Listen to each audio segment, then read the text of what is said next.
Right. Good morning, everybody. And I mean everybody. And welcome to another exciting episode of the Extraordinary Men Podcast. You guys know me by now. If you don't, let me reintroduce myself. I am Phil Jones, or Mike Jones, however you know me personally and professionally. And I am the host of the Extraordinary Men Podcast. And those who know or who don't know already know who the most exciting, most energetic, semi-controversial co-host on the face of the planet since That's Howard right, Stern. baby. Introduce yourself. What's going on, everybody? And we are reporting live from the third rock from the sun. It is your boy, Midas. Make sure you put a king in front of that. Let's go. All right, so first things first, I like to put something out here. And I like to make this a healthy disclaimer. Number one, this is a men's show. And the concept of this men's show was brought together by a movement that myself, my brother, and several other young men all came together collectively and said, we're at an age to where we've done a lot, but we still have so much more to go. But we have a lot to give. So based on what it is that we have to give, or based on what it is that we know that we can adequately contribute, we decided we would come together, bring our time and talents and energy to a platform to try to find a way to where we could build a better group of men based off of the fact that we've lived.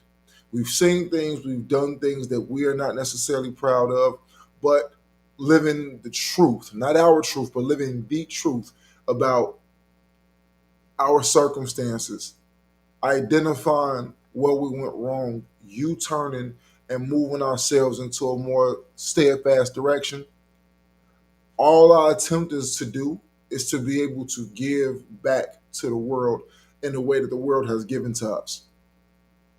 We've taken a lot of negative energy and a lot of negative response and turned it into something beautiful by giving back based on the different things that we know how to do. The one thing that I will say more so than anything is the fact that we understand that some of the things that we say on this show may not necessarily be received the way that we intend on them being received. But the goal is to prompt thought, to get people to have conversations, including the uncomfortable conversations. We like to have fun, but then we also feel that there's times we have to be who we have to be in order to ensure that our purpose is being served. At no point in time will we ever get on here and intentionally try to ruffle feathers. But as men, we will not be afraid to have the conversations that will make people feel uncomfortable. We're triggered. And I have to say it the way that it is. I put a lot of myself and a lot of my personal life and a lot of my shortcomings into this platform.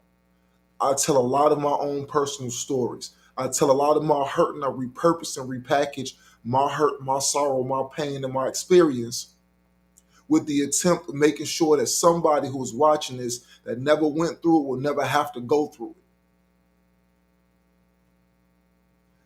it. In essence, that's what I feel like makes a strong man, is somebody who is capable of identifying his own problems, his own issues, and finding solutions for them, not finding areas to point the blame.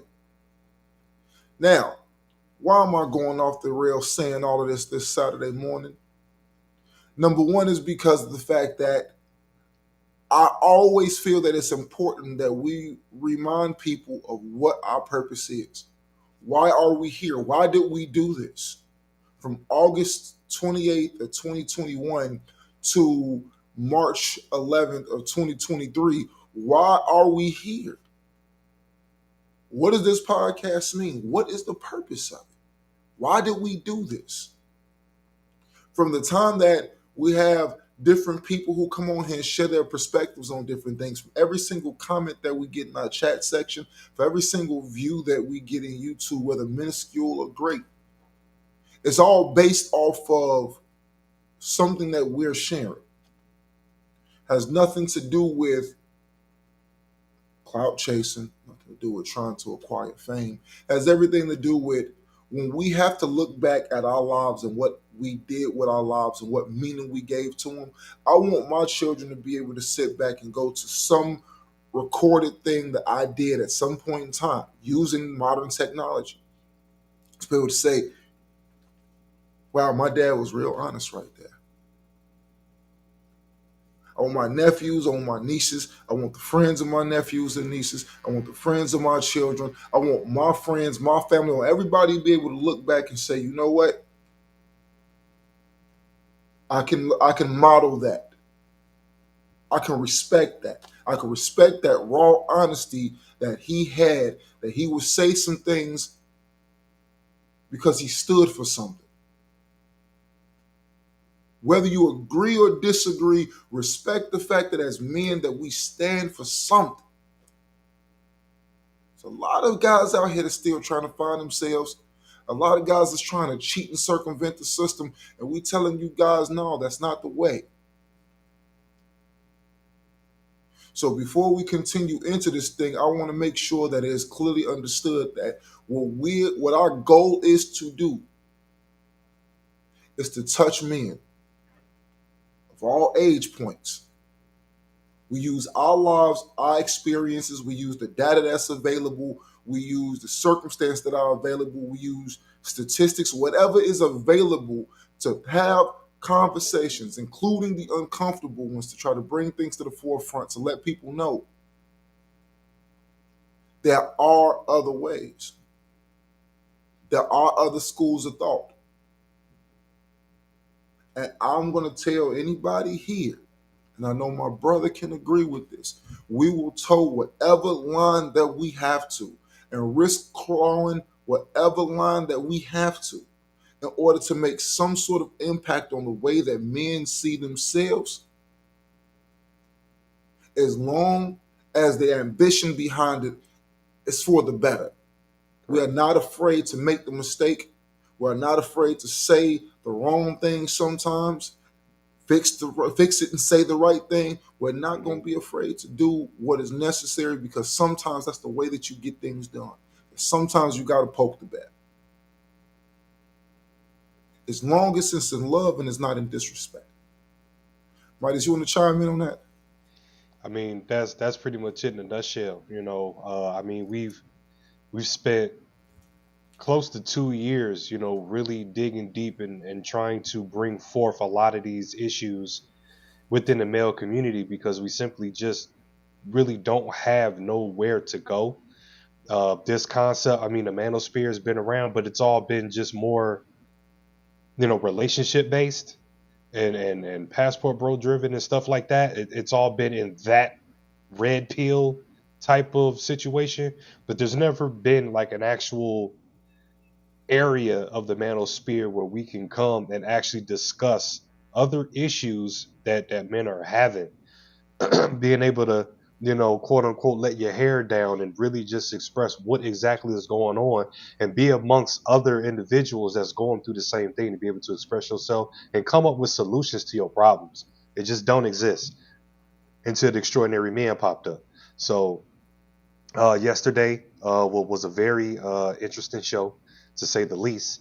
It was a lot of friendly discourse, but that yesterday is a clear example of towing that line and speaking about the hard issues and situations that's going on that need to be discussed, and we need to be adults about it and take into account of other people's opinions and come to a common consensus on how to handle the problem and how to fix the situation.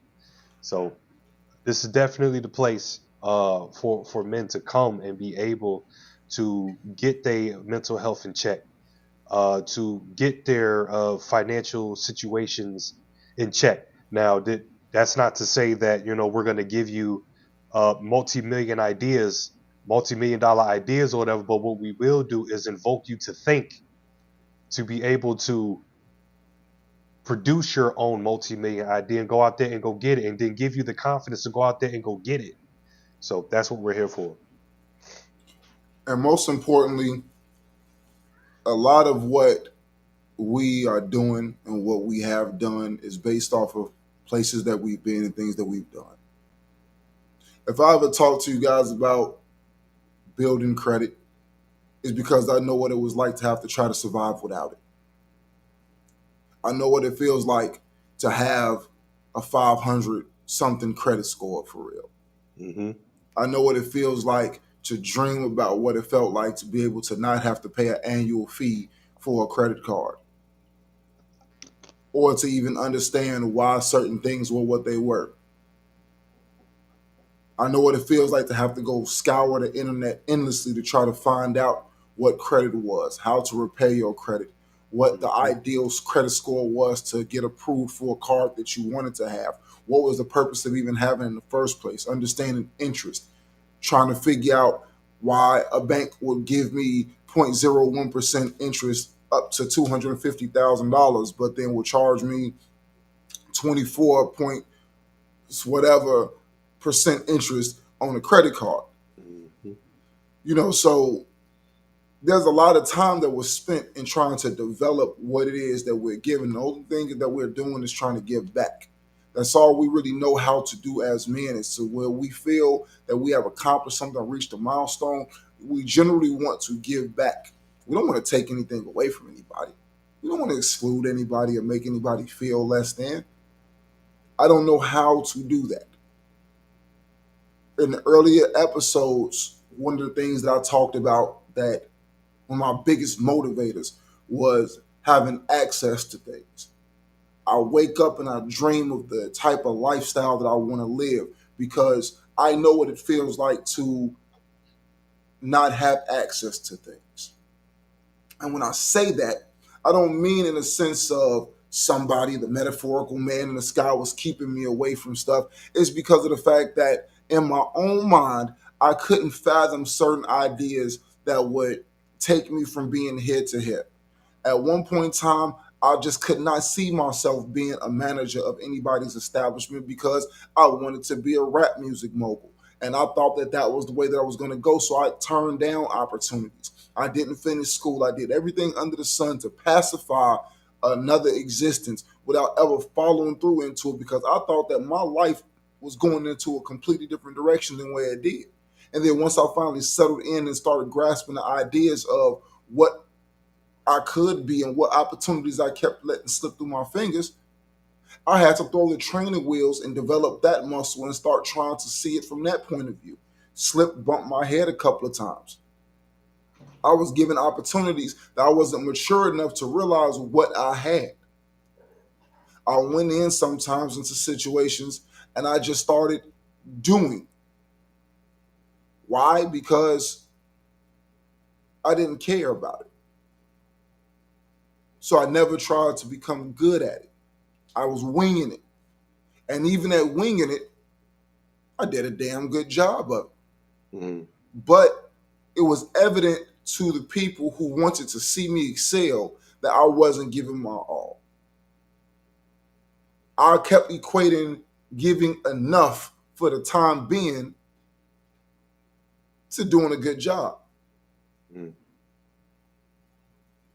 And all I could do is, when I sit back and I see it from the other side of the lens, and now I'm in a position to where I am giving the game rather than receiving the game. Now that I've graduated at least one level or so to where I'm no longer just the student, but now there are people underneath me who are looking to me for advice, who are asking me questions. When I got young guys who are asking me about different things as far as how do women work from my perspective. These are real things that we run into every day, because now you are in a situation to where I'm almost 40. I know how I feel, but my reality says that I am almost 40. So a 20-year-old man who is just now getting out there for the first time trying to learn is looking to me to be able to give him some sound advice about how to not make the mistakes I made. The worst thing that I could be is an old fool.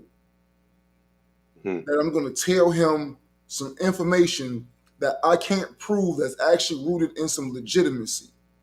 But I'm going to try to tell him, hey man, go out here and just go sow your wild oats. Go just be all that you can be out here.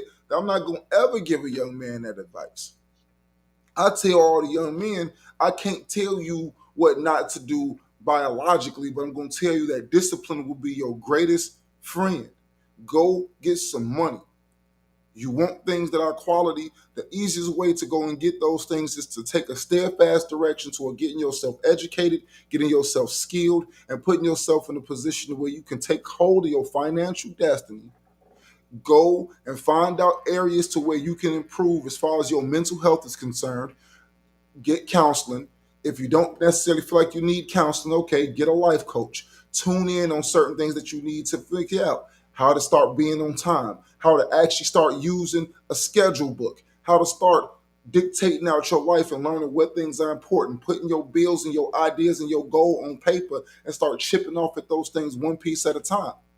This is the advice that we're giving to young men. We're not telling them go out here and go lay with every woman under the sun. No, that's bad advice. I know it's bad advice. Mm-hmm. The best advice is use your youth and vitality to create something for yourself and then turn around and make sure that when you are mentally, emotionally, and financially in a place where you can cater to a woman appropriately, you can have the proper vetting process to find somebody that is not rooted solely in how your sexual desires and your carnal desires want it, but you also have somebody who you got something to give to. Because that's what your nature is. Your nature is to give. That is your nature as a man. If you ain't got nothing to give and you looking to a woman to receive, you ain't no man. You can't have her submit, which the word submit is such a dirty word in culture now, but you can't have her follow a lead or want to or desire to follow someplace and you ain't going nowhere.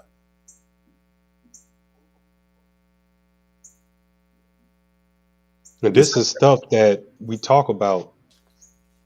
I'm not going to say constantly, but it is brought up a lot from, again, we've been running 2 years, and that is like one of the main talking points that we bring up all the time is you have to put yourself in a position to make yourself I guess vettable for her too. So we talk about that a lot. You know, I feel as if this space that we're in is such a delicate space because it's easy to live duplicitous, right? Meaning that if you toe the line in a way to where you can have certain conversations, but you don't particularly have an opinion on it, aka you don't have a dog in the fight in a situation. Like for instance, we have a conversation about the baby mother rate. Well, what does the baby mother rate mean to people who don't have baby mothers? Oh well, if you're not part of that statistic, then why is it so important to you? Because one day my daughter might. One day your daughter might. One day your daughter might. One day your son may go out here and he's looking for a woman that resembles his mother in ways, and those things about his mother that he did not know, he's going to go out here in the street and find, and then he's going to turn around and be in a situation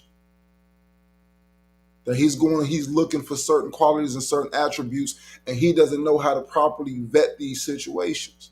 Mm-hmm. This is what, when we look at our contributions, we have to also take into consideration that we have a responsibility to give proper information. And it's not about what I feel. It's not about what I think. It's about outcomes. And I think that that's one of the biggest things that one of the biggest reasons why platforms like this are so important, but also it's indicative of one of the things that society is really having a hard time wrapping their mind around. And I won't say as a whole, but I'll say there are subsets in different categories. Like the baby mama, baby daddy section has its own particular subset of problems. Mm-hmm. It has its own subset of triggers. It has its own subset of everything under the sun. If I had to put myself into a single mother's shoes,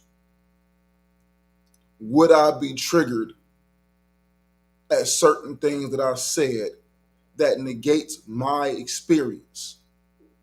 Probably. But at the same time, there are certain things that are either rooted in the facts of your situation, but it's also rooted in how you feel or how you interpret your situation. Let's just give an example. There was a guy that you were dating. He was fun. He was cool. He was everything under the sun in the world when it came down to having a good time. But the moment that it came time to do business, I never vetted him as far as being a possible mate. He was fun.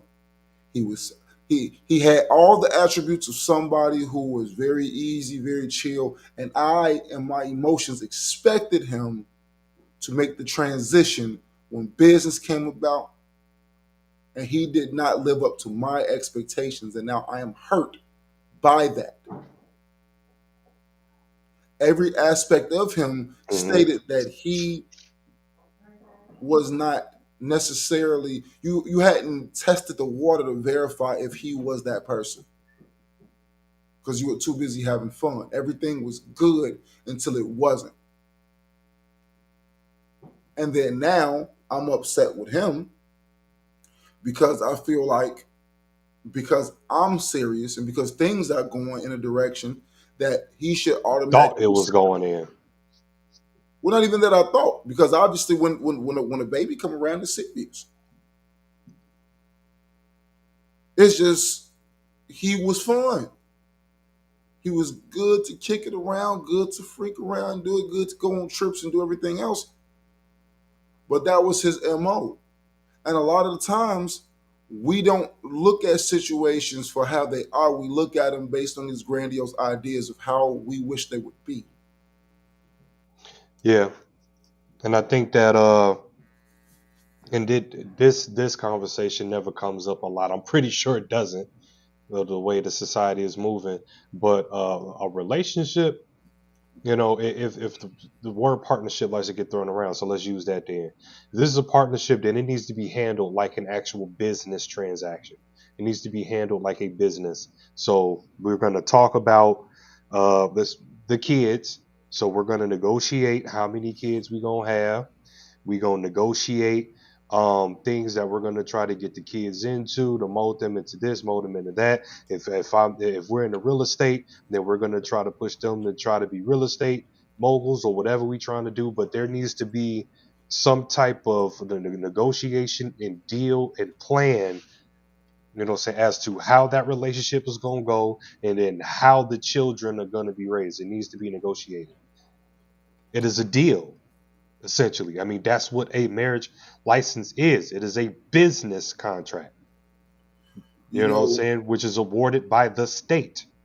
You are signing a business deal. That's what that is. You signing the LLP. You're signing an LLP. A limited liability partnership. That's what you're doing. You sign the lifetime limited liability partnership up until dissolution. And when dissolution, you have to consolidate those assets. You have to consolidate the assets and pay the expenses. Like literally operates the exact same way as a business, as a dentist's office, as a doctor's office. All these different entities come together and they share space, they share resources, and share cost. And in the event that the business doesn't do well, then they all have to share expenses outward up until the point of complete and utter dissolution. But anyway, I do think that many people understand that concept, but understand it and living in the reality of the concept is not always the same. You see, a lot of times Men, I was told this once before, and it's like they said women can't hear and men can't listen, or women can't hear and men don't listen.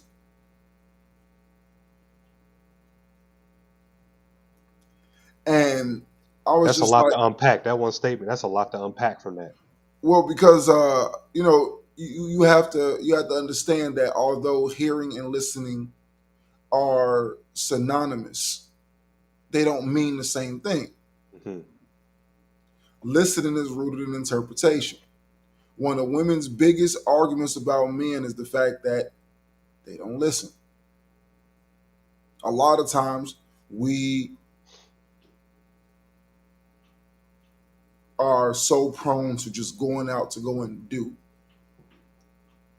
that we will completely bypass the wisdom that our women have because we got to go fix it. Sometimes, even with them, they'll tell us, hey, I just need, they don't necessarily tell us, hey, I just need you to listen, but they just assume that you already know that they just need an ear to talk about how work was or talk about a situation that happened with a friend or a family member, whatever have you. And we automatically go into this mode to where because we care about you, we want to fix it, we want to solve the problem, we want to save the day. But more so than anything, we want to get it over with so we can move on to something else. Because I don't want to spend all day Well, on this. yeah, Mike, and I think the issue with that is, with the whole like rise of being emotionally intelligent now and all this jazz going on, is that and maybe I may be speaking off the rails, but I think that a lot of women today want men to emote like women. They just want to just talk and have these long drawn out conversations, and I just need to tell you how I feel, and da da da da da da da. And it's like that's what your girlfriends are for. That's what your mom is for. That's what your sister's for. Like we not built to do that. We're not built and designed to do that, dog. We just not.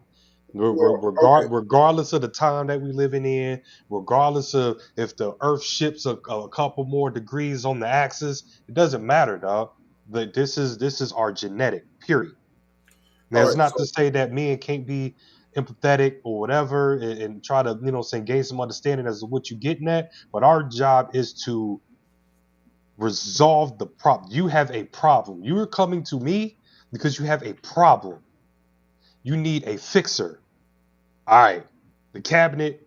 I'm sick and tired of the cabinet. It's squeaking. The couple screws came out. No problem. I'm finna run to the store. I'm finna go get some WD-40. I'm finna go get some screws and a drill, and we finna make it happen.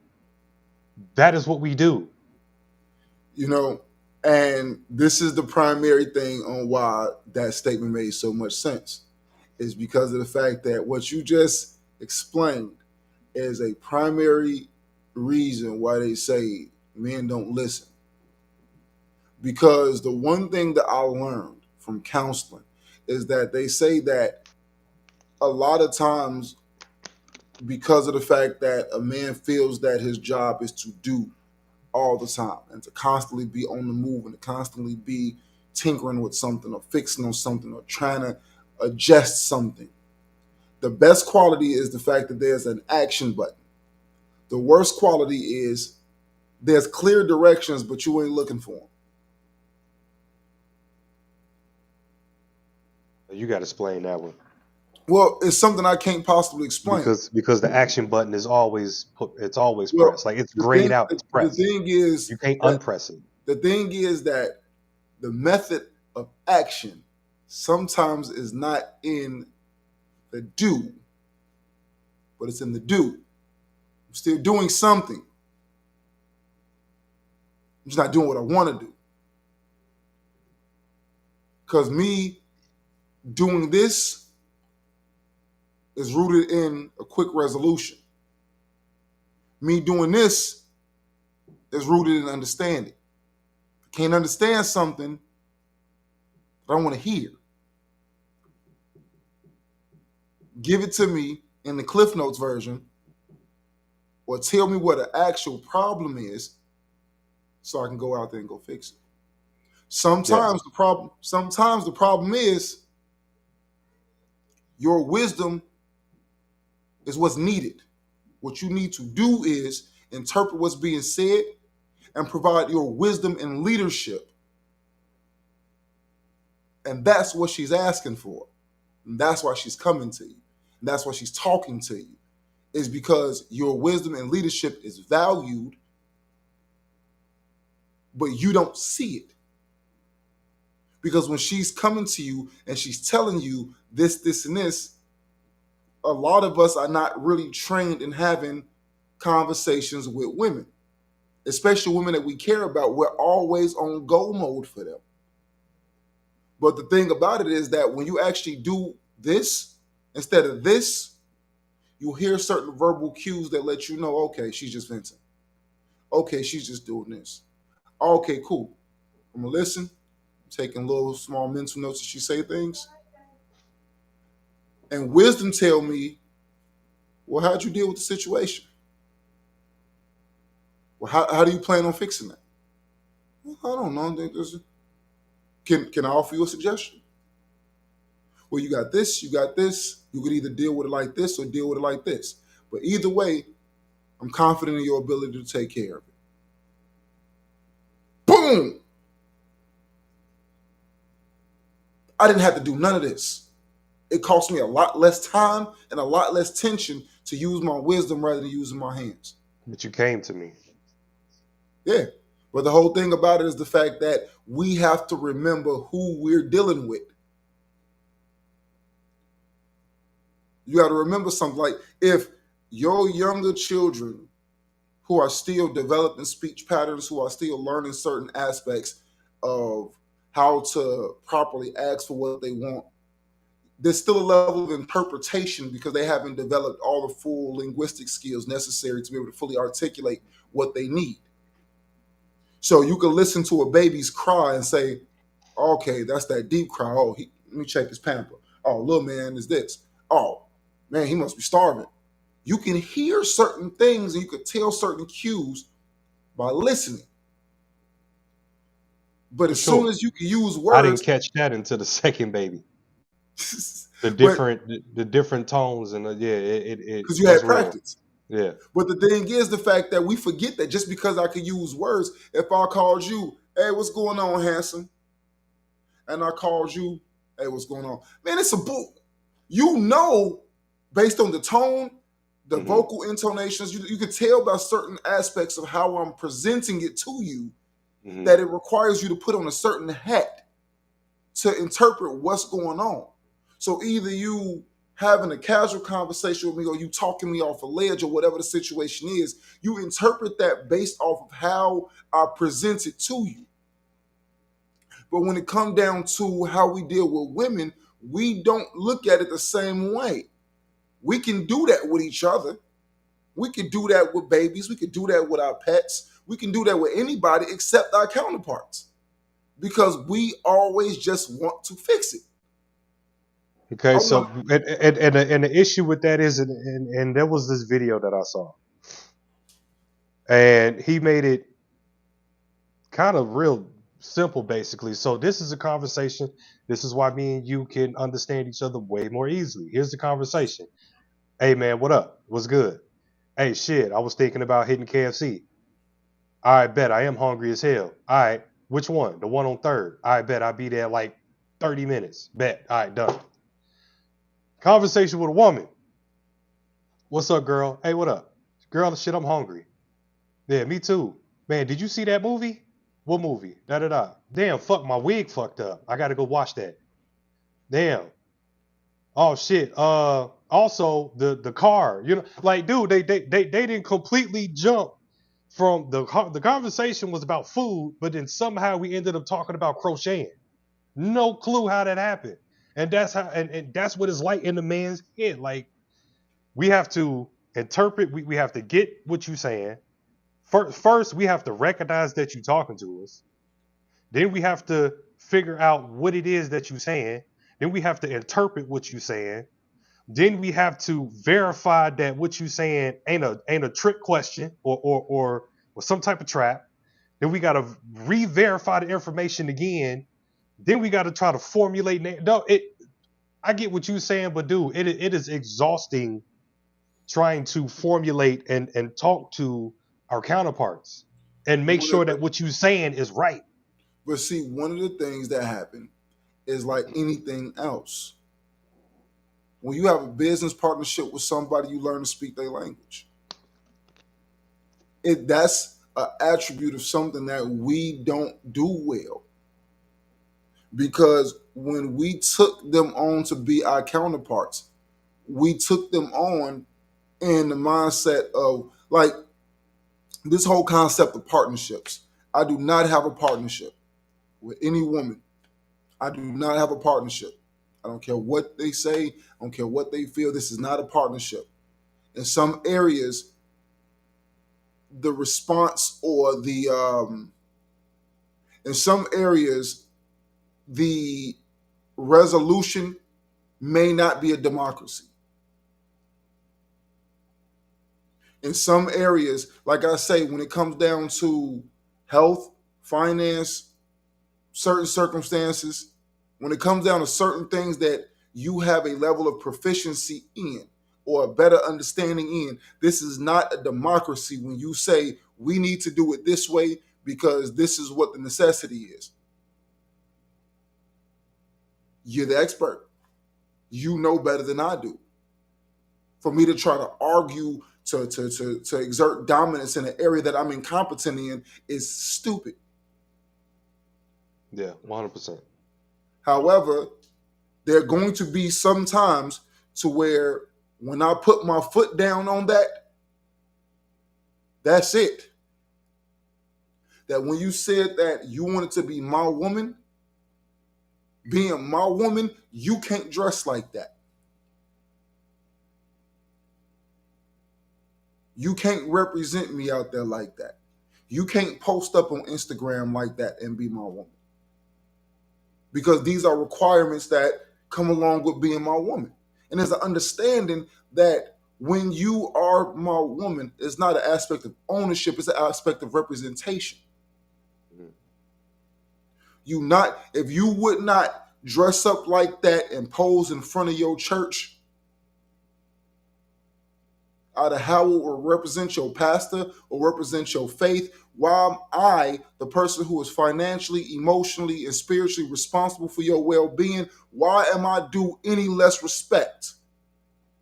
If you would not dress like that in front of your daddy, in front of your granddaddy, or any other male figure that you respect wholeheartedly, why am I due any less respect when I assume this role? That's It's a the whole very, argument today. you said what? That's the whole argument today, and why marriages are in a disarray today because of how a lot of women is putting their careers first, and the white daddy, what I'm saying, not to bring make it all racial, but the white daddy is getting all the respect, but when you get home, the man at the crib is due less respect. Why is that? Okay, so like most things, there's ambiguity to those responses, but a lot of it is, and this kind of ties into some of what we talked about yesterday. And one of these things to why it is the outward appearance is that there's so much of an empowerment on doing for self, and even women who have not all the way bought into the concept of feminism, they have bought into certain concepts, certain attributes of feminist doctrine, to where there are certain areas that they are a lot more independent minded in than others. Some of the conflict comes in because of the fact that money is a tool to a mature man. To an immature man, money is an aphrodisiac. You throw money around to attract immature women. One of the things about it is when you look at women, and it's like I would tell any guy this at all. There's a very good viewpoint stating that if a woman only sees you as a wallet, when she throws terms and phrases around about how she could do by herself or how she can do because she makes her own, she gets her own. We don't care about that. But it takes a certain level of maturity in a woman to come to the realization that we don't care about that. We don't. Keep that we don't care energy there, Mike, because that also goes back into these long drawn out conversations. Don't care. Well, sorry, I thought my stove was on. I mean, the thing is, I won't say that we don't care. I think that what happens is like most things, the the aspects of understanding how men are wired and how women are wired, each side have to care enough to understand how the other one is wired. There's a little bit of me that I have to give up to make a relationship work. I, Understood. I have to learn how to. So, at some point in time, I got to listen to one of them long drawn out conversations. There's times to where I'm super long winded, and she got to sit down. She got to listen to that because sometimes I just need to get that off. And you are the person who signs on the dotted line and say that if all else fails, I know I can come to you. If I feel ignored and I feel disrespected, it goes back to that saying that you're gonna go to where you appreciate it, not to where you tolerate it. So at that point in time, if I feel more appreciated on the Xbox, talking to the homies with a beer in my hand, than I do with the woman that I'm financially taking care of, then guess where I'm gonna be when I'm stressed out and I need to figure things out? On the Xbox. Mm-hmm. I'm not gonna be in the mood in a room with you watching Netflix, having conversations, sitting down, planning and talking. It's gonna be business as usual because I have identified the cap of where we can meet, and anything beyond that always leads to tension. Eventually, I'm going to stop pushing you to give me that, and I'm going to find an alternative means to satisfy that thing. That is most of us. It's not just a man thing. It's not just a woman thing. Mm-hmm. I get that, and I think it's more of I know how you saying like understanding how somebody's wired, and you know what I'm saying, and making sure that that level of respect is there. I think, like you say, you get long winded. All right, Mm. she may not be a long winded person. So on the opposite end of that, you need to show respect for her and to not talk her fucking head off. Just get to your point. It's a give or take. Yeah, but going back to understanding how your partner is wired, if your partner is, you know, short attention span, then you need to figure out how to short attention span your grief. If it's gonna be give and take, or if you have to give in and just have those talks with your partner, whatever. I think the other partner should, like you said, we both need to understand how each other's wired. So if I want you snappy, what your grief is. Or I think that it boils down to something even bigger than that. I think what happens is the fact that a lot of times we don't even know that these things are big deals to us until we actually get into relationships, until we actually start doing the dating That's a thing. big one. Yeah. We don't even know because like we think so surface level until we get into a situation, and now I actually have to consider those things. Like Mm. when I know that I really got to get a lot off my chest and I got to say a lot. Well, maybe you don't need a woman right now. Maybe you need a counselor. Mm. Maybe you need somebody who's actually paid to. Maybe the reason you talk so much is because of the fact that you still dealing with something and you trying to push that off on the woman because you thinking that the woman is the solution when really all you doing is getting ready to destroy that woman because you're not ready for that yet. Yeah, you giving her too much. Not even giving her too much, you giving her something that ain't hers. And now you pushing the undue responsibility off on her and making her. It's almost like the Will Smith and Jada Pinkett situation, to where it's like you're trying to make me the captain of your happiness or your satisfaction when that's not my job. It's not her job to sit here and be all that I can be. Excuse If me. I chose somebody who was more suited for that thing, But because I didn't develop myself before I incorporated her, and now that I got her, oftentimes we're trying to morph her into the thing that we realize that we are once our brain fully matured, and that's where the tension comes in. Yeah, I happen to see that. I ain't gonna say often, but I have seen it to where the man really starts to become the man. He's hitting his financial stride, and things are going certain ways, and he needs his partner to move in a certain way for things to continue to go the way that it's going, to let the money flow the way that it's flowing. And it's just the head bumping where the partner, and we had this conversation before, where the man is steady moving and growing and building, and opportunities are flying left and right, but what I'm saying, she been there, damn near since the beginning, or got some years in, and she's comfortable and she's straight where she at. Because when you And, married it her, when causes you problems.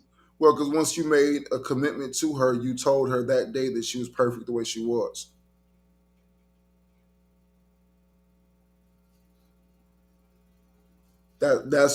That's one of the fatal things that we do that we don't realize we're doing. Again, you don't Well, know these that's never things. talked about either. Yeah. Like, hey, when you tell her, what I'm saying. But at the same time, if we gonna speak on a level of being grown, then you should also have the continue to grow and develop with your partner embedded in you. That should be Like, a tenet of the relationship that's yeah, discussed throughout the relationship. you see what I'm saying? So yeah, if I'm trying to get to the Forbes list, this is just an example. If I'm trying to get to the Forbes list and I'm trying to do anything and everything that it takes to get to the Forbes list, well, then you should be right there with the same mindset. We finna do anything and everything we can to get you on that Forbes list. Not, what I'm saying, hey, I'm finna go, get my nails done, woo, woo, and I'm gonna come home, finna chill, finna catch up on some Game of Thrones. Well, again, Like, and we got work to do. well, here's the thing: you don't just get that way, though, and that's one of the biggest problems that we have is the fact that a lot of times we have this expectation that because things have changed with me, therefore things are supposed to change across the board. Now, the thing is that if I come into a relationship, right? Let's just say that out of nowhere I get this desire to like get real fit and get my fitness up and stuff like that. Hmm. I can't just look over at her and say, "Well, look, I'm going to the gym. You should be going to the gym too." Isn't that the whole point of like this whole evenly yoked and all that No, jazz going on? no, because the thing about it is that there's certain things that you don't realize that don't come out until later on. Right, right. And that's what I'm saying. Like, later in life, And things happen. You do, what I'm saying? Like, you but and change. but that's why you always got to be coming to the table. That's why you constantly have to be renegotiating, re-understanding, and revisiting situations. You can't just. A lot of times, what happens, and I'm guilty of this. I'm super guilty of that. I just sit back and I'm observing. I'm just watching, and I'm feeling the way, but I ain't saying nothing. I'm just wondering, like, you see, every day I get up and I wash these dishes. I'm making an effort to make sure when I come in the door. There was a point in time to where I used to get like dead irritated coming in from work. One of the biggest things that I couldn't stand is coming into work to dirty dishes. I've been at work all day. People been at home all day. Why am I coming home and there's dishes in my sink? Why am I coming home and the same things that were sitting here is still sitting here? Hmm. But I'm not saying nothing. I'm not expressing myself. I'm not sitting down having a conversation saying, listen, in this new walk of my life, this is starting to become a pet peeve of mine. And I need you to work with me so that we can find a way to find a balance in this situation. Because again, it takes maturity just to even think like that, to actually sit down and have the conversation and to learn how to have conversations out of love rather than conversations out of demand. Because anytime you demand stuff out of people, they generally will buck against the system just because that's how a lot of us are naturally wired. But anyway, I would sit back and I would come and I would be so steaming mad about it that I just like, you know what? Come in the house, do it myself. Oh, don't worry, I'm gonna do it. I'm gonna do it a little bit later on. And I work 15 hours, including travel time and stuff like that. Ain't that much later on in the world. Whatever. Mm-hmm. Get so tired of looking at it, I just do it myself. I ain't even worried about it. Because if I want a clean kitchen, I got to make my kitchen clean. That was my attitude. That was the attitude that I adopted at that point in time. But what happened is I burned myself out. I self-destructed. I self-sabotaged myself because I did not lean on my partner. Instead, I completely threw my partner out. I ruled her as borderline incompetent in that space, and I didn't even, because you see it. I shouldn't have to say it. You see it. You know this house ain't looking like it's supposed to. You know this. You know that. You know this. You know that. Why I gotta say something? You know this. You creating that crap in your head. Are you? But are you wrong in that thought? Am I wrong? And Are absolutely you not. wrong in the thought? Am I wrong? No. But if the culture was different and now you trying to change the trajectory of the culture in a leadership position, you got to say something. And you have to give people the opportunity to adjust. People are slow to change. But you have to understand that by being in a leadership position, the concept of a leadership position is that you have to lead. But the one thing that I learned from actually being in a management role and being in supervision, the one thing I learned is the fact that being an effective leader does not mean doing it yourself. Oh yeah, absolutely. It means Delegation. Sure. delegating and empowering people to get things done that you would do for yourself. Because you don't want to ever work for a leader who you know and you're trying to get me to do something that you ran away from doing. You ain't even want to do this. When it was your time to actually be involved and to do X, Y, Z and the third, you ain't showing proof. You ain't doing none of this. But now you trying to lean on me, make it out of here. So now you towing the line between being the example, but now I'm super burned out because I'm doing all these hours and I'm coming over here and I'm trying to prove a point to the point where I was like, you don't forget it. So now I burned out over here and I burned out over here. And I was like, whatever, everybody's do whatever they want. Now the problem with that is you're creating a cycle of inconsistency. So now people can't take you serious because all of a sudden it's your pet peeve now, but now all of a sudden it ain't your pet peeve. All of a sudden you want to see this change and now you gas out of that. All of a sudden this was something that you was a stickler of and it was absolutely had to be this way. Now all of a sudden you could care less about it. You didn't fail back off of it, but because of the fact that it was going on inside of here, I'm going through all these transitions in my own mind. And I'm not properly articulating my feelings about these things. And it fizzles out. And now when people are looking at you as the leader, they like, man, I got an incompetent leader because he can't never stick to a script. He always introduces something and then all of a sudden he goes on to something else. He always mad one day and then he happy another day. It's always up and down, hot and cold. Like, bro, what is it? And you don't realize that that's the energy that you're giving off. And all of that boils down to learning how to exercise leadership skills.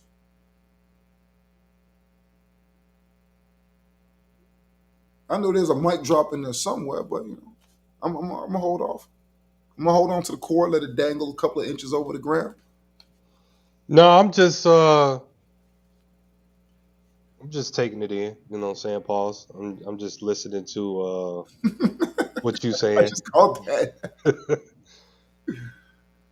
Nah, but it's like, Yeah. I'm just soaking it up and I mean some things, you know what I'm saying, I kinda got my gears turning on some things that you said. Some things is kinda there ain't no, you know what I'm saying, slow to change because you know what I'm saying, again, let's use the job analogy, the career driven woman. If it come down the pipeline, hey, we no longer doing the paperwork like this. The paperwork now needs to be done like this. There ain't no. okay, well, man, I'm so used to doing it that way, I'll slowly ease into doing the paperwork that way. No, it came down the pipeline. You do it right here, right now. The change happens now. because there's a immediate consequence for it. In You, the you, house, there's no immediate consequence for things. maybe that's the problem. Maybe it needs to be.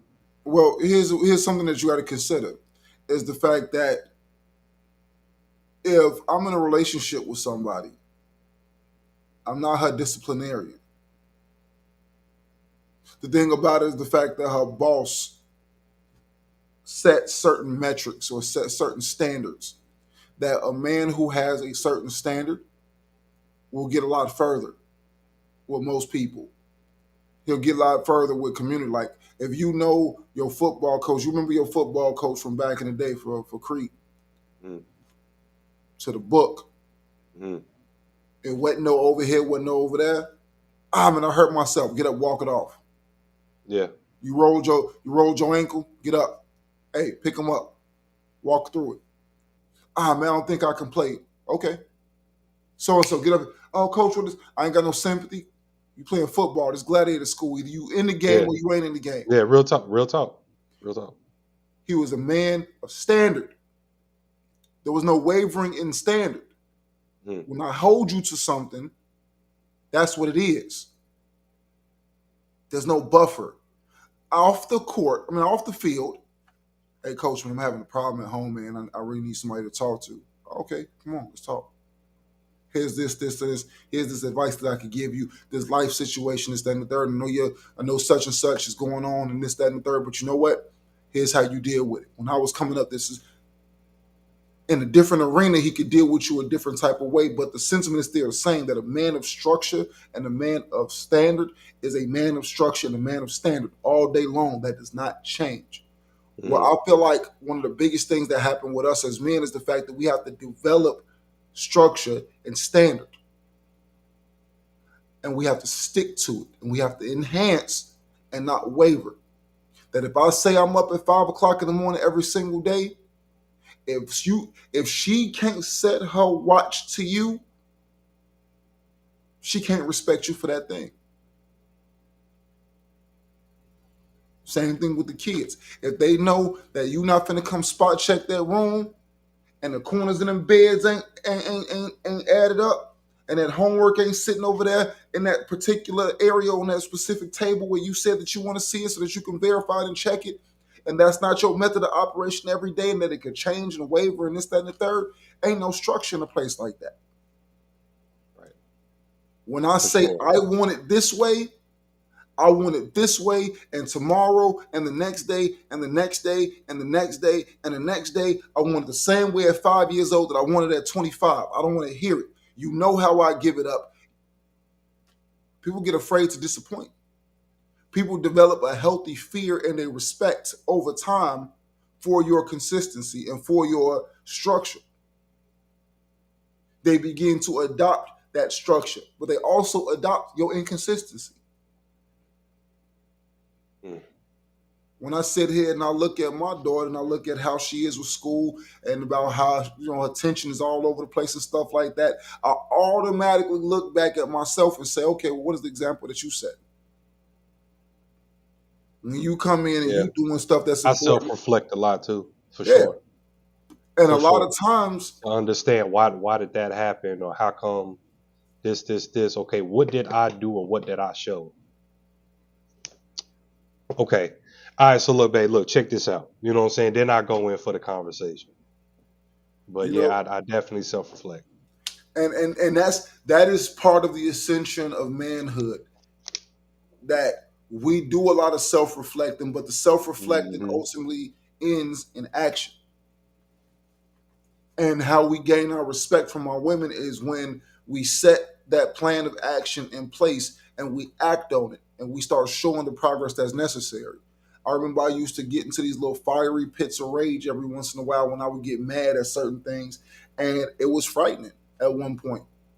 And I remember one day is like she had explained to me in thorough detail about how she felt about it. And it's like I chilled out all the way around the board.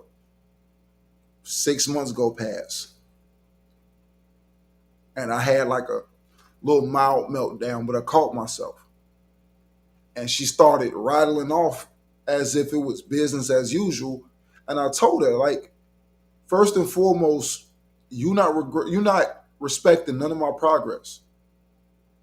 You holding on to what things used to be, but you're not noticing all the time in between that I've been actively working on finding other measures of expressing myself in a non-toxic kind of way. Instead, now what you're doing is you keep bringing me back to that version of me without acknowledging the fact that I'm putting forth an honest effort to fix the problem. So what That's a used to big be problem, man. you said what? I said that's a big problem, and that's another thing that I think is another issue that men deal with a lot is the amount of effort and the try and the push to change and everything, is not acknowledged. So why do it? You see what I'm saying? So I think that's another one that could be a whole nother show. But I mean, absolutely, absolutely. And I mean, I would say that to say this much is that because of how I had to explain it and break it down, it Mhm. resonated. But you know why it resonated? Because I did not respond the way that I would normally respond.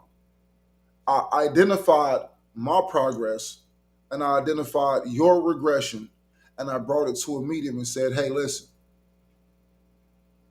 I've really been putting forth a lot of effort. And if you take a couple of seconds to think, you will notice the path that I've been walking. And I don't think it's fair that you're trying to strip me of all of that because I had a regressive moment. Mhm. Somebody who quit smoking cigarettes for Yeah. like 6 months and they took a puff of one at a weak moment don't mean that you automatically discount and discredit all of the work they've been putting in. That just means they fell off the wagon and they just need help getting back on and staying focused on that.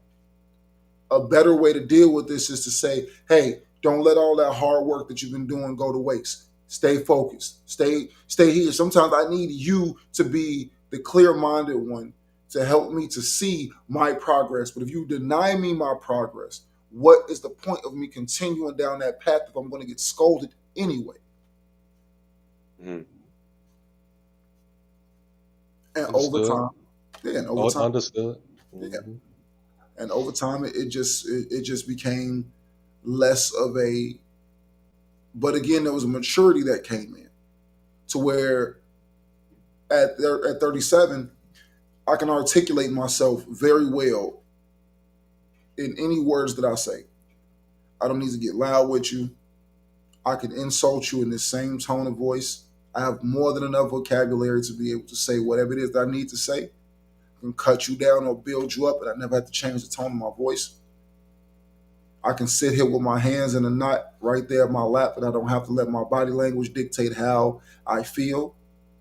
I can maintain my facial expressions into a very neutral way so that I'm not coming off overly aggressive. I could just give it to you just in words and words alone to be able to express what it is. But because of the fact that I have gained control of my emotions, I can also opt out of doing those things. It's like I know that I am capable of doing those things, but emotional maturity has put me in a place to where I could find another option. I could find a more peaceful way of articulating this without getting the results that I used to get. And I can get my point across and be received favorably at the same time. Hmm. It's like that concept of being a warrior in the garden rather than a gardener in the war. I know that I'm capable, but in light of better options, I choose not to.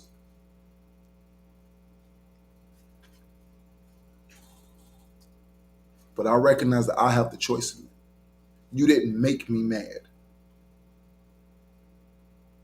I heard what you said.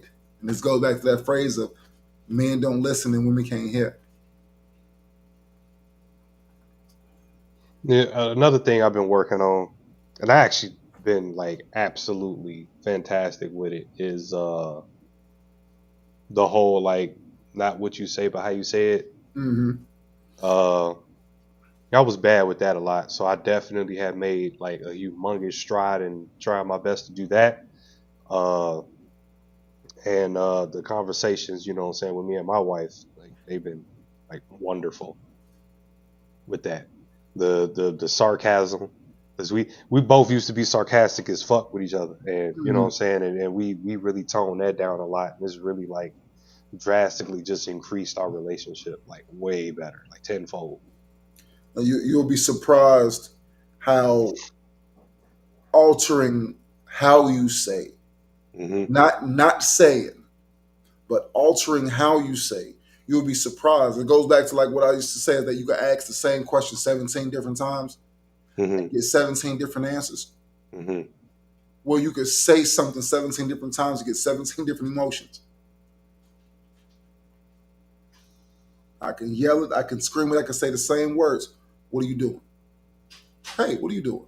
What are you doing? I can do the same thing multiple different ways and achieve a completely different result each time. Hmm. And a lot of times you have to understand that you are completely in control. You are the captain of your emotional output. And a lot of us have to learn that. That's why I will always tell men that once you have accomplished those three pillars, at that point in time, you have unlocked one of the greatest aspects of manhood, known to man. And that's manhood. Is that when you can control your emotions, man, you can talk yourself into anything. That's a big one, man. There was this study, like you know, what I'm saying you were saying like 17 different ways and all that. Mhm. So there's this study. I cannot remember the college. I'll if I find it, I'll post it. But there was this research that was done to where they had brought in this group of people and they were watching this video of this car hit another car basically, and they switched the words up. So the instructor was like, "How fast do you think the car was going when the car simply just bumped the other car?" And everybody was like, well, this first focus group was like, maybe 5 miles an hour, 10 miles an hour, maybe no more than 15 miles an hour. But she showed the same video to another focus group and she changed the word bump to crash. How fast do you think this car was going when the other car crashed into the other car? And then we started getting 30 miles an hour, 60 miles an hour. So it's like just that one little word right there changed the whole entire dynamic of what was being done in that video. So it's that right there was just to show how powerful words are, how powerful words can be, and you need to pay attention to what you're saying. So Uh-huh. I And just that's wanted to bring that up. yeah, and it's just like saying I'm sorry, I apologize, and I regret. I said three similar things, but I didn't say the same thing. Hmm. I'm expressing sorrow for something I did. I apologize, meaning that I apologize for what I did and how it made you feel. Hmm. And I regret means that not only am I sorry about what I did and how it made you feel, but if I could have done something different, I would change the outcome. Yeah, regret means that you actually put more deeper thought into it. I have remorse I for. have remorse for that. Yeah. So I said all of them are saying I'm sorry. It's just that each one has a deeper, more intricate, elaborate meaning behind Hmm. why it's being said or why it's being used. And it's very important to understand that when you're engaging and then taking us back to an earlier part of this conversation that we were having as far as learning how to speak your woman's language and to understand what she's saying, even in those long-winded, long drawn-out conversations, a lot of times you find those cues and those points to where it's like, so basically what you're saying is that when you was at work and such and such happened, such a, like sometimes you can streamline and condense it. What that Hmm. does is it gets you closer to the resolution, but it also ensures her that you completely understand the point. Sometimes you have to realize that you have control over that. If your ability to take control of the conversation without taking control of the conversation is on point. And if that's more prevalent than your desire to not have the long-winded conversation, you'll always get a better result. On the fly summarize. Yeah. Paraphrase. Mm-hmm. You want cliff notes? Create them. As she's telling you what she's telling you, mental notes. All right. Your manager is such and such. Boom, boom, boom. Find synonymous words to go along with manager is such and such. Oh man, you know what? That was a real a-hole move that he did. Yeah. Mm-hmm. And it's that the third. Now, you know that I understand what you're saying because the responses or the synonyms that I use are indicating that I have an understanding of what the problem is. Mm-hmm. Yeah, and then my so on, so on, so on. So what I want to say is, hey man, if your friend is that type of way, man, I wouldn't even be kicking it with somebody like that. I really think that you should reevaluate your friend group. No.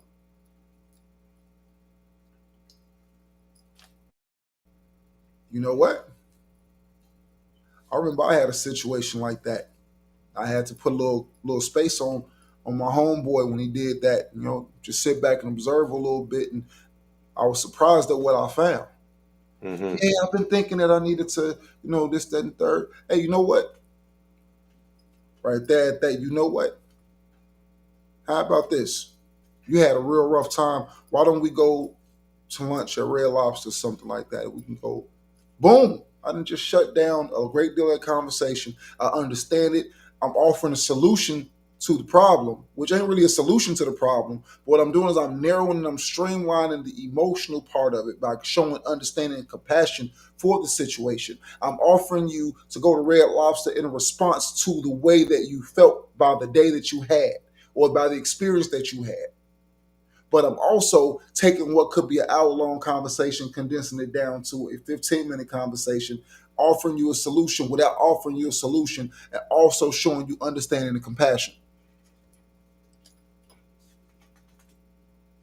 Sometimes it's just that simple, but it requires you to use your wisdom to solve the problem rather than using your hands to solve the problem. Use this part of your brain rather than this part of your brain. The wheels be turning, they're going in the wrong direction. I'm having such and such and such problem. Okay, before you get started, are you looking for help finding a solution or you just need to vent? I don't think you should ask that. I think that it has. I don't think you should ask that, dog, because now because that can completely derail that might derail, you know what I'm saying? Like Have you what she tried it? trying what's up? Have you tried it?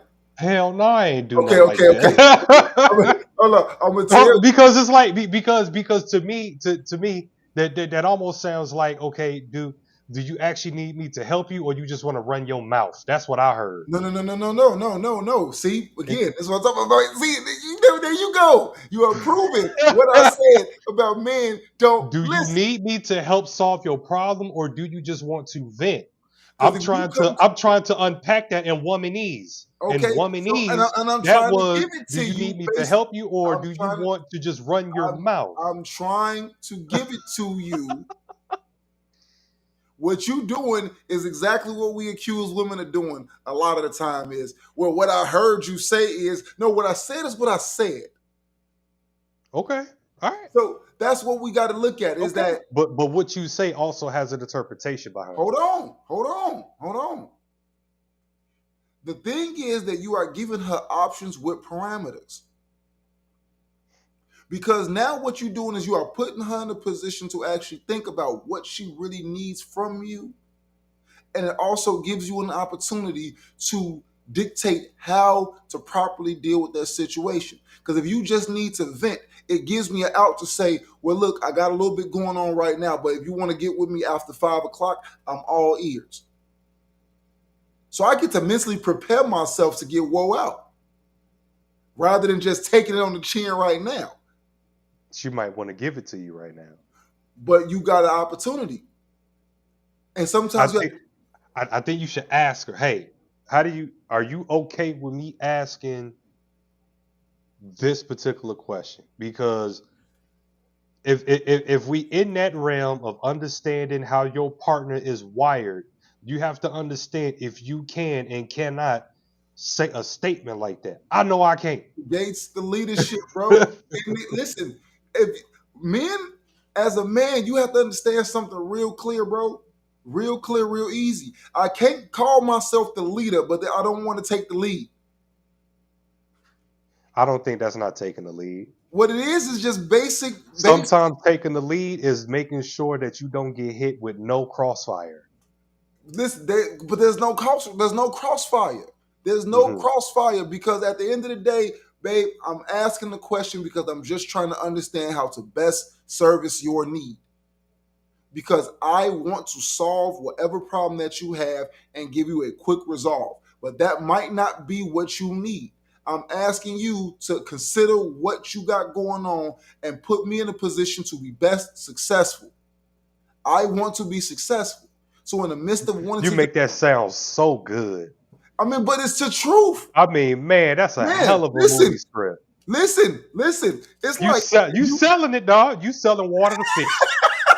You selling water to fish.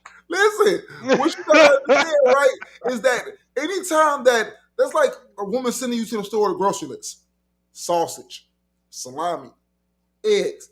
Then you get to the store and there's 15 different sausages, 20 different brands of eggs. It's like, what ones do you want? You say butter, but I could have sworn we had country crock in it the last time. Is there a specific kind of butter you need? If sweet you don't butter, give me a salted specific butter? brand, I'm going by price point. What I'm saying is this. Because there might be specific things that require specific purposes. There's nothing wrong with asking a woman to be specific to give you the best possible way of being successful. Set me up to be successful. But a lot of us, again, we are so ready to fix the problem that we create a bigger problem because we don't actually exercise the leadership capabilities that we have to narrow through some of that nonsense. And a lot of the nonsense is the fact that it could be so simple, but we rather make it hard. Shout out to Lauryn Hill. I would encourage any man to just try it. Just try it. When she comes to you and she says she got something she want to talk to you about, and only when she says that she got something that she want to talk to you about, ask her and say, just for clarity's sake, are you looking to vent? Or do you have a problem that you want my help with finding a solution for? Do you know how many women don't know the difference? I mean, men don't either. You said what? Men don't either. I mean, and again, it's like because I never thought about it. Well, yeah, and the thing is to keep it a buck, I never thought about it. Well, again, it's like it was something that a counselor told me that I tried and it was successful. If you literally sit back and you look at a situation and you say to yourself, if I'm talking to my daughter and she come to me and she's ecstatic and she's erratic and she's all over the place and stuff like that, what is the first thing I'm trying to do? I'm trying to calm the situation down and I'm trying to figure out and compartmentalize and put the pieces where they need to be so I can get a full understanding of what's going on. Mm-hmm.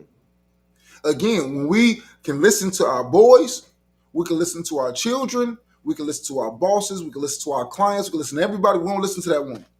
We do not listen to that woman. Because we feel when we dealing with our woman that we are in a position of where we are responsible for her well-being, so much so that we just want to fix everything for her. Sometimes the best level of empowerment that you could ever give to a woman is putting her in a position to solve the problem for herself. How can you solve a problem for yourself? Very simple.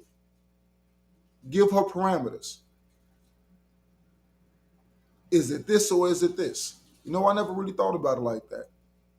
Sometimes she don't even know that she just want to vent. She's just feeling and not thinking. That's why we don't win arguments. Because she feels and you respond to how she feels with how you feel, and now you're fighting in a realm that you are ill-equipped to deal in. And that's why you lose the argument Yeah, all the time. yeah, because the feelings are facts. Don't matter. What matters is, No, no, no, no. I'm that wasn't a joking statement or nothing. Her feeling is a fact. well, Period. okay, When you understand that, happy life. Real talk. I can't disagree with that. I can't disagree with that. I will say that there's more tangibles to that, but again, that's something we got to get Yeah, into at a yeah, later yeah. time. I mean, for sure. But just at the end of the day, for the ease of being able to get through your day, peacefully. Your mental is not all distorted and stressed and all of that, and you know what I'm saying. You just want to move on with the situation. Her feelings are facts. I would We say don't have to. We don't look at the. We don't have to look at the statistics from the Pew Research Center. We don't have to look at the United States Census Bureau. None. That's not facts. I think that probably the most important element to take into consideration is what is the desired result. And it goes back to something that we discussed before. Is it to find peace Hmm. or is it to win? Because I can win and it could be a path of destruction in the win, but I won. So if the win is more important than the peaceful resolution, then all is fair in love and war. But if the desire is peace and that's the objective is to obtain peace, then the easiest way to go about doing this is to put a person in a situation to where you actually make them think. Your girl feeling the way she's rattling off at you, she's going. You keep your composure, you let her have it, you sit there. I agree with the parts that I do think that you have a valid point in, and then I'm going to turn around. How would you like us to fix the problem? Well, I no, no, no, no. You said all of that. You don't have to continue with the rant. Instead, now that I have a full understanding of what the problem is, I want you to tell me what can I do to solve the problem. How Okay, can and I see, fix it? you see how you presented it that way. That's how I will present that question because That's I've done it that way, yeah. But see the and thing that way works. But see, I gotta let you get it off your chest. I can't try to overtalk you. I can't try to stop it. I'm gonna let you get it off. You know what? I absolutely agree that this, that, and the third that I did was stupid. I can commit to you that I'll make better options. However, I would like to know what would you like me to do to solve this problem? What do you think that you and I can do to solve this problem going forward? Hmm. And as soon as she start going, because a lot of times you feeling the way, but you haven't thought about a tentative solution. You're just expressing your feelings. It shuts a lot of stuff down when you put them in a position of, wow, what do you need to do? Now you bring it back to a level place. Sometimes using your ability to reason gives you the opportunity to level certain situations out. And this is why you have the balance. That we don't have balance when we're sitting back arguing and yelling at each other and talking down to each other and throwing insults at each other Hmm. because it doesn't get you anywhere. Instead, Hmm. what gets you someplace is when like for instance, I had a conversation with somebody not too long ago to where I had expressed to them, like, listen, when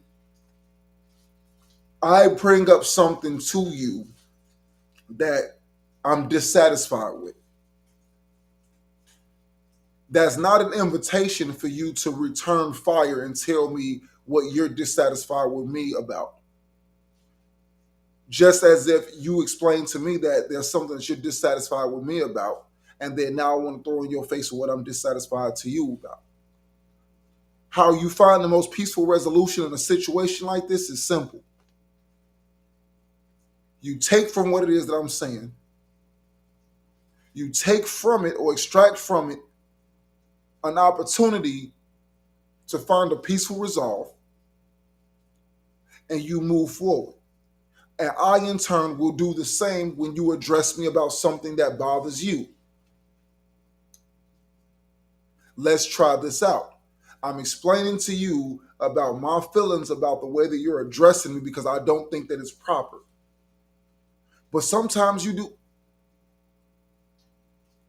Right now, the way that this is going to go is that you're going to get defensive, and then I'm going to get defensive on my side. And it's only going to escalate down a path of nonsense. And nobody's going to get anything in, and nobody's going to get anything out. I'm asking you to acknowledge my feelings because I brought it to the forefront at this time. And I commit to you that when you bring something to me expressing your feelings, that I will acknowledge your feelings in kind. Can we start there? You will be surprised at how often that works at neutralizing situations.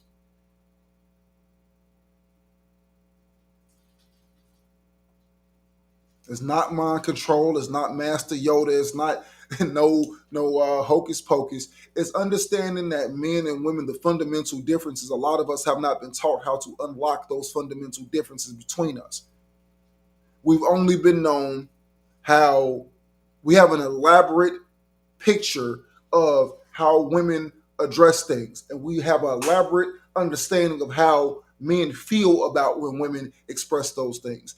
But we have very seldom seen the tools on how a man will address a situation because we always say, "Oh well, I want peace. I want peace. I want peace. I want peace. I want peace." You can't have peace going toe to toe, locking horns, ram to ram. Hmm.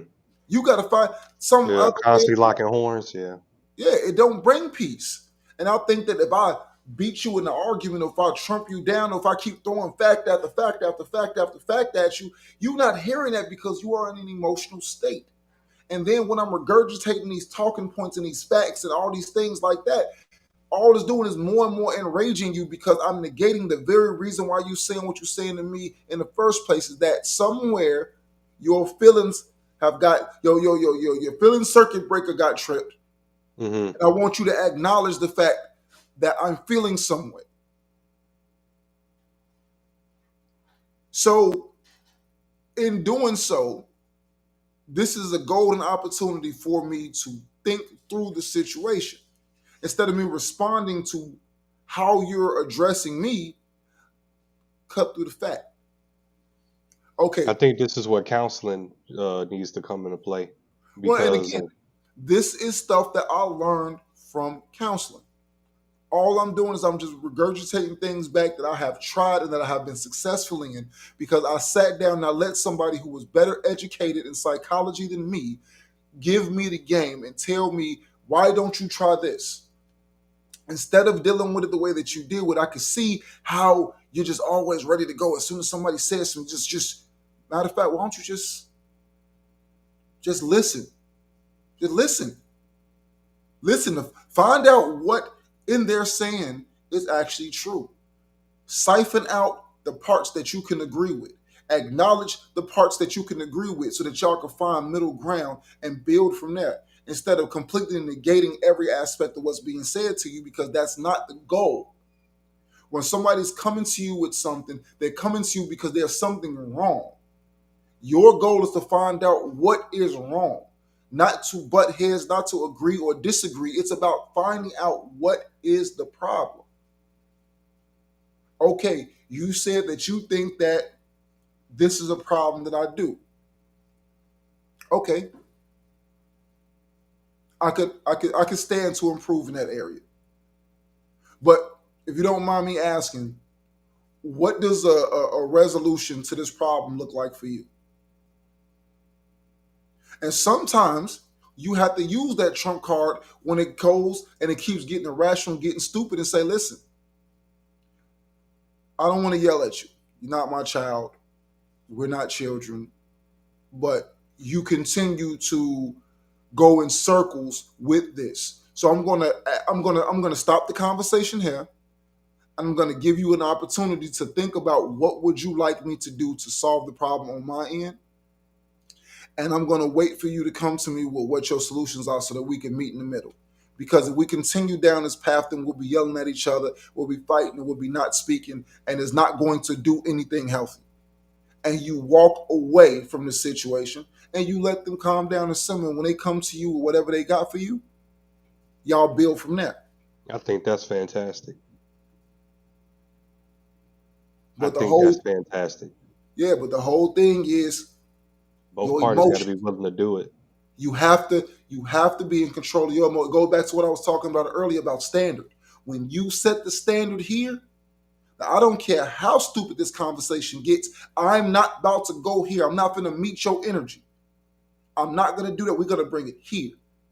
I will accept the fact that whatever it is that you're mad about with me brought you here, but I'm going to bring you all the way back down, and we're going to deal with the problem at sanity level. I'm not going to match you at insanity level. We're going to come down here. Until you're ready to come down here, we can't talk. I can acknowledge you, but I'm not going to try to resolve it until you come here, because that's what a standard is set.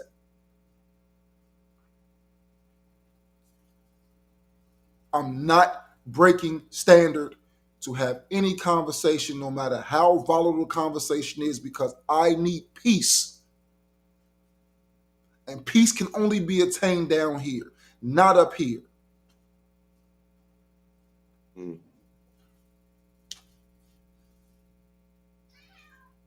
That's a clip.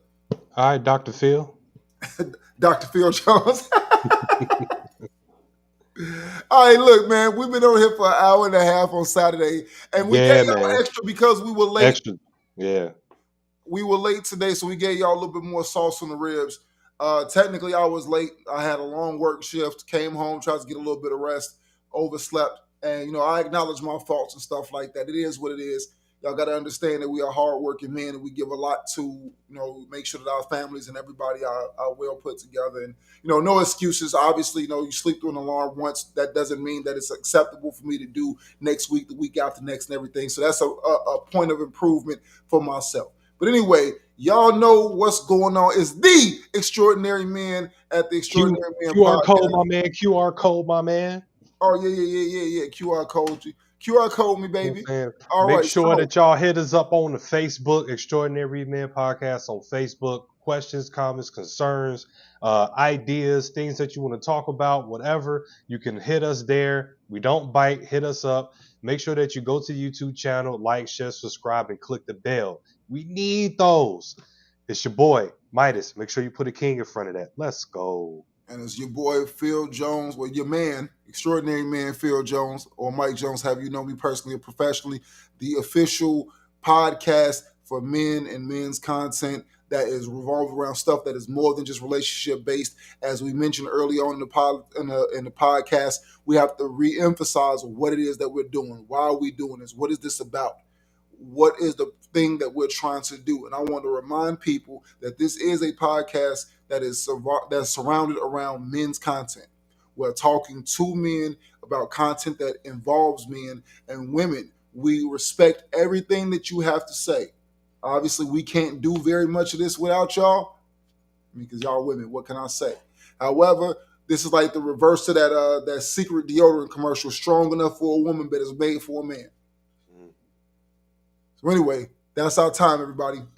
Peace.